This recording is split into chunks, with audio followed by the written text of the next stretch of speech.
भारत को आजाद हुए आज 76 वर्ष हो चुके हैं। अब ऐसे में सवाल यह उठता है कि भारत ने इन 76 वर्षों में कितनी तरक्की और उपलब्धियां हासिल की हैं। तो आज के इस वीडियो में हम बात करेंगे भारत की तरक्की और उपलब्धियों के बारे में। नमस्कार, मैं हूं विवेक त्रिवेदी, आप देख रहे हैं त्रिवेदी टॉक्स। तो चलिए बात करते हैं सर्वप्रथम भारत की सेना के बारे में।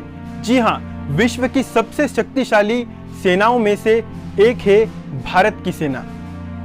भारतीय सशस्त्र बल को दुनिया में सबसे अधिक बलों में से एक माना जाता है, जो हर तरह की परिस्थिति से निपटने के लिए सक्षम है। भारत की सेना ने कई युद्ध और मानवीय मिशन को सफलतापूर्वक अंजाम दिया है। दुनिया में आज भारत 4 बड़ी सैन्य शक्तियों में से एक है और इसके पास दुनिया की अत्याधुनिक मिसाइल, टैंक, लड़ाकू वायुयान ही नहीं बल्कि ड्रोन तकनीक में भी भारत अब शक्तिशाली है। इतना ही नहीं, भारत अब अपनी मिसाइल से अंतरिक्ष में घूम रहे सैटेलाइट को भी निशाना बना सकता है। भारत ने रक्षा उत्पादन की दिशा में क्रांतिकारी कदम बढ़ाए हैं। वायुसेना में शामिल लड़ाकू विमान तेजस को लेकर आज पूरी दुनिया भर में चर्चा है। अब दूसरे नंबर पर हम बात करते हैं कि भारत ने स्पेस में किस तरह अपनी ताकत को बढ़ाया है।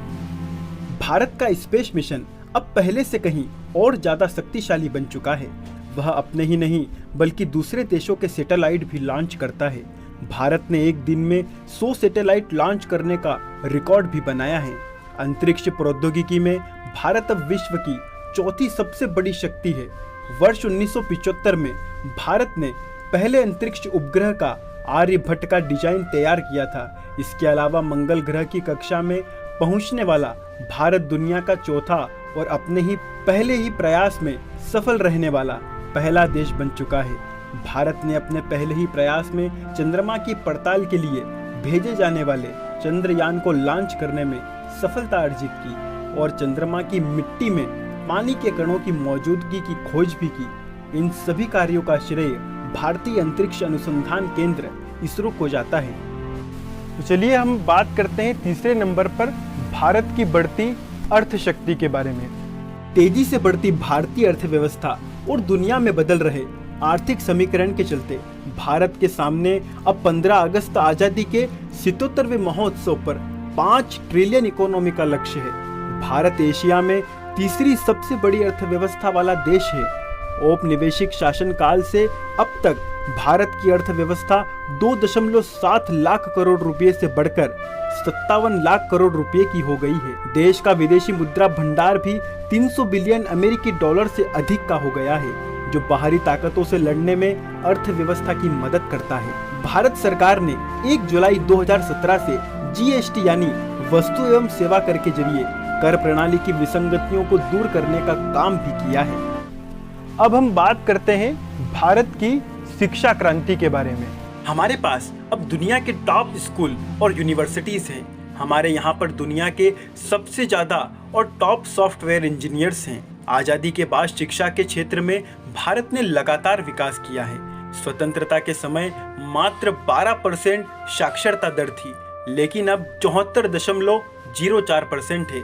वर्ष 2011 की जनगणना के अनुसार पुरुषों की साक्षरता दर 82.14% और महिलाओं की साक्षरता दर 65.46% है। इसके चलते आईटी क्षेत्र में भी अभूतपूर्व सफलता हासिल की और हमने अपने दम पर अंतरिक्ष कार्यक्रमों में भी सफलता अर्जित की है। यही नहीं, हमने महामारियों का उन्मूलन भी किया और तेजी से विकास किया। चलिए अब हम बात करते हैं भारत की यात्रा के बारे में। भारत ने बस, रेल और हवाई यात्रा में भी अभूतपूर्व उन्नति की है। आजादी के समय 32 लाइनों समेत कुल 42 अलग अलग रेलवे प्रणालियां थी। ये लाइनें करीब 33,000 किलोमीटर की थी। वर्ष 1951 में इनका राष्ट्रीयकरण किया गया और अब भारतीय रेलवे दुनिया की सबसे बड़े रेल नेटवर्क में से एक है। हमारे पास 68,312 किलोमीटर मार्ग पर 1,15,000 किलोमीटर का ट्रैक और 7,112 स्टेशन हैं, जिन पर अब बुलेट और वंदे भारत जैसी सुपरफास्ट ट्रेनें दौड़ती हैं। इसी प्रकार भारतीय लोग देश और दुनिया में कहीं भी सुगमता से हवाई यात्रा कर सकते हैं। वर्ष 2015 में सालाना 20 से 40 मिलियन यात्री श्रेणी में एयरपोर्ट काउंसलिंग इंटरनेशनल ने दिल्ली स्थित इंदिरा गांधी अंतर्राष्ट्रीय हवाई अड्डे को सर्वश्रेष्ठ हवाई अड्डे का खिताब दिया था। इसी के साथ भारत ने अपने प्रोडक्शन यानी उत्पादन में भी कई गुना उन्नति की है। स्वतंत्रता के बाद भारत ने कई क्षेत्रों में विकास किया। हमारे देश में अब इतनी फैक्ट्रियां और मैन्युफैक्चरिंग कंपनियां हैं जिनकी गिनती करना मुश्किल है। इस देश में अब वह सब कुछ बनता है जो दुनिया में बनाया जा रहा है। Super computers, software, hardware, bike, car, जहाज और हवाई जहाज भी भारत में बनते हैं। यही नहीं, दुनिया में गोल्ड और हीरो के उत्पादन में भी भारत सबसे आगे है। दुनिया के कुल हीरो में 90% हीरे हमारे देश में बनते हैं। भारत में ही पॉलिश और प्रसंस्कृत किए जाते हैं। हरित क्रांति के जरिए खेतों में पैदावार को बढ़ाया, जो भारत आज खेती के मामले में अग्रणी देशों में शामिल है। श्वेत क्रांति के जरिए भारत ने दुग्ध उत्पादन को बढ़ाकर क्षेत्र में शीर्ष पर पहुंचने का काम किया है। परमाणु ताकत संपन्न भारत। जी हाँ, भारत ने परमाणु क्षेत्र में भी कई गुना प्रगति और उन्नति हासिल की है। भारत ने आत्मरक्षा को लेकर 18 मई 1974 को पोखरण में पहला परमाणु परीक्षण किया।